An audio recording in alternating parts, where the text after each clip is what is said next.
Did you know that there's a secret game that was never released to the public? Yeah, this game was so obscure that it wasn't even mentioned in either the Geometry Dash Wikipedia nor does it mention in Robtop's wiki. And yet there are contents of the game that is now reused for Geometry Dash 2.2. So where did this game came from? How did it take about a decade later for someone to resurface this out of the ground and take notice of this? Well, this is the story of Forlorn. Before we can get to that, let's look at his first ever game that dates back to 2012. He had recently noticed that a well-known game awards show called the Swedish Game Awards has been hosted, so he took this as an opportunity to try to prove his newly acquired programming skills to win the awards. At first, he developed programming a quick game that he had just made using the Cocos 2D engine for the first time, released for iPhones in the matter of just 4 months. This game would have players create a match 2 type game with different power-ups to spice things up, similar to Candy Crush. The name of the game? Well, Boomlings. Boomlings was later advertised and spread on mobile blogs, review sites, and social media, and it had decent reception. Alongside this, he had teamed up with 2 designers which helped in developing their next big project nicknamed Lamina and Liandrin to make a 3-man indie studio simply titled Rune Digital Games. And so one of the first project was a title that they have all collectively agreed upon, Forlorn. After developing this project from the ground up for a very long time, they had finally finished up a dev build of the game itself and submitted both Boomlings and Forlorn over to the awards. The game itself was known to be essentially a puzzle platformer, and you're a protagonist named Noel Bishop, where you have both elements of fire and ice that were meant to counteract with each other on enemies or obstacles, so switching to ice kills fire enemies and vice versa. When the Swedish Game Awards announced their winner, it turns out that Rune Digital Games had actually won Best Mobile Game Award of that year with their Forlorn game, which was amazing for the team who contributed and poured their heart out into the project. So what did they exactly win? Well, they were actually rewarded with 2 Samsung Galaxy S3s that were handed over from a sponsorship with ARM, which was a type of processor that smartphones ran at the time. With Rune's new profound achievement, they were going to continue as a small team and keep working on this upcoming project, and were already seeking on a new project by 2013 titled Kingdom Escape. However, before they can even do anything about this project, they had unfortunately split their ways and abandoned the game altogether, leaving behind not just Kingdom Escape, but Forlorn, a project that they poured so much time into. But remember that Samsung Galaxy that the team had won? Well, Robtop, on the other hand, had a fascination with this new Android device. Seeing how this is his first time being able to access this new operating system, this motivated him to port Boomlings over to Android devices pretty quickly using a new Coco 2DX framework that would allow him to recode the entire game over from Objective-C to C++. He would later go on to develop his biggest hit in 2013, which many of you recognize as Geometry Dash. But just as you think the story ends here, that couldn't be further from the truth. On September 7th of 2020, a user by the name of Wiley Master, a person known for reverse engineering and documenting trivial Geometry Dash content, messaged me via Discord about something quite interesting.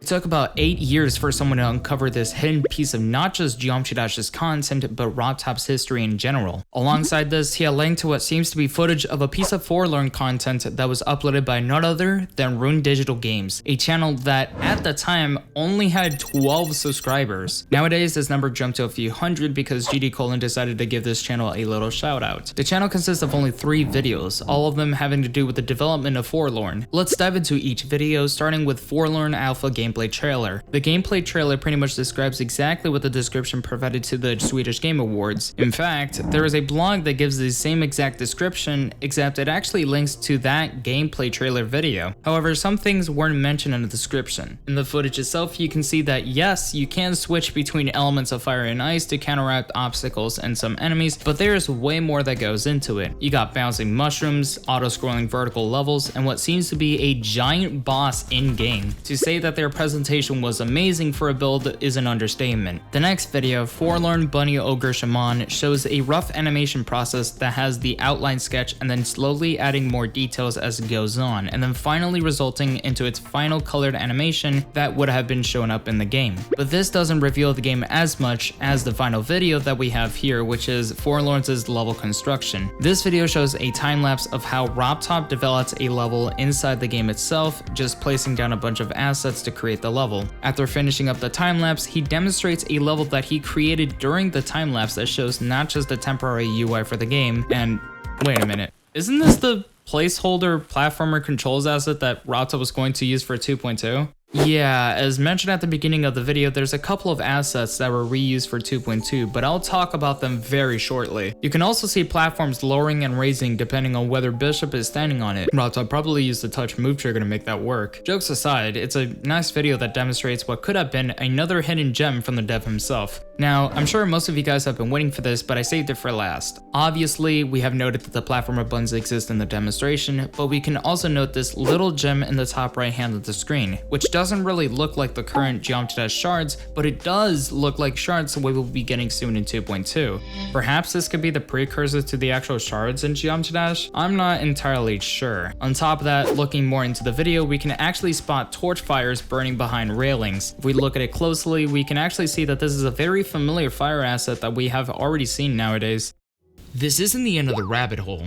On June 3rd, 2022, there was another discovery made by user LostYash. Apparently, there was an archive of even more assets outside of the game itself, believe it or not.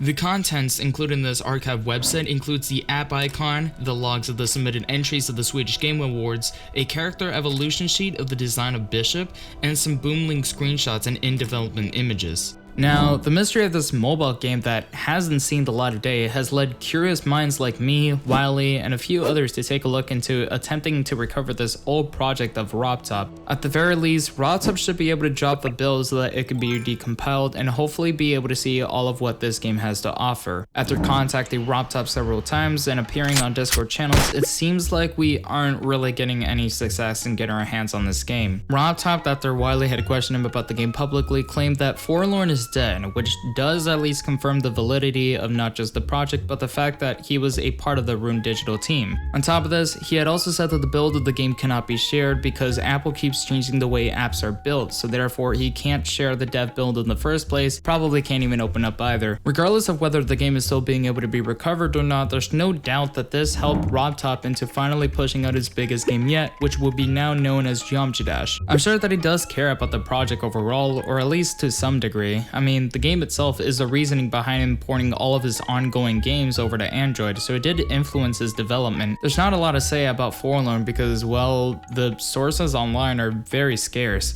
There isn't even a mention of this game in his wiki page. Now, normally I would just do my own outro and end the video here, however, just as I was about to work on editing this video, something miraculous occurred on the 17th of December of last year. As it turns out, there was an anonymous Twitter handle dedicated to posting test flight leaks, test flight being a way to test out mobile applications on your PC over to your iOS device. Unfortunately, Apple bought out test flight back in 2015, discontinuing its service.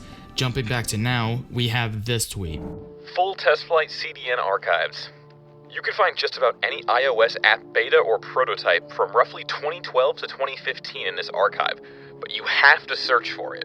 Now, iOS apps always gets leaked, especially nowadays. That's no biggie. However, the crucial part of this is what's being highlighted here. You can find just about any iOS app beta prototype from roughly 2012 to 2015 in this archive, but you have to search for it. Could this be our attempt to finally find this game? I mean, there had been a point where they developed builds of this game to submit over to the Swedish Game Awards, so we might have a lead on getting our hands on this game, right? Anyways, people attempted to search through the game.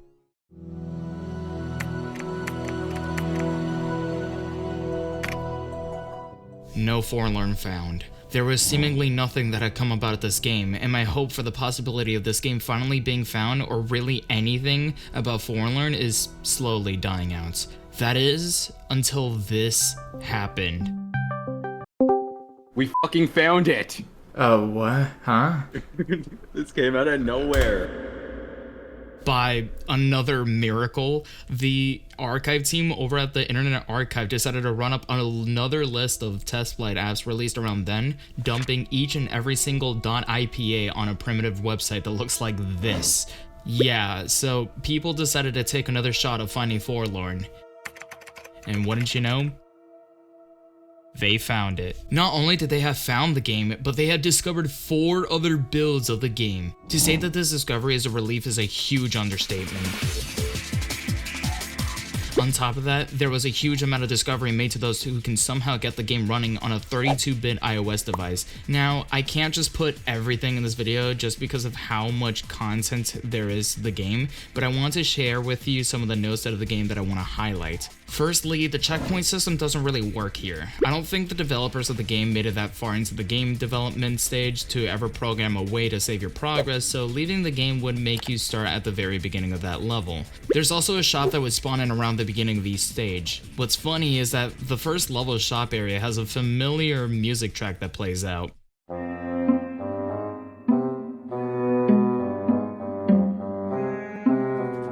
When attacking an enemy, his animation seems to be a bit unfinished.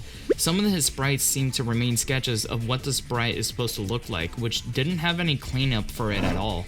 On level 3, the Behemoth, there's this gigantic boss fight, which I assume to be named after the level, with an unfinished health bar at the top where you hack and slash him until he beats you with his fish while icicles fall from the ceiling. Completing the boss will give you this text that congratulates you on beating the game before kicking you back to the map, which I doubt is actually how the game is supposed to be. What's even crazier is that as GD Colon was in the middle of streaming this lost piece of media to everyone out there was one name that stood out amongst the rest. Robert programmed this, did character design and all the animations. We, the other two, did you worked on this game?